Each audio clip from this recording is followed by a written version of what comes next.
اذا عمرك اذا عمرك تسألتي ان كيفاش كيتم بردعة الشعب الجزائري من طرف النظام والذباب شوف معايا هاد البوست هذا كتبين: الله اكبر، تحية للجزائر، رسميا الجزائر ضمن اكبر مصدري السيارات في العالم، المصنفة الوحيدة عربيا والرابعة والعشرون عالميا في تصدير السيارات، قلنا لكم قوة ضريبة.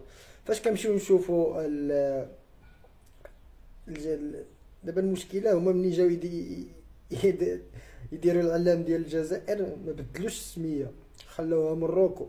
واش الجزائر بالانجليش كتقراها مروكو ولا؟ راه من الغباء انك تغير العلام وما تغيرش السمية صاحبي.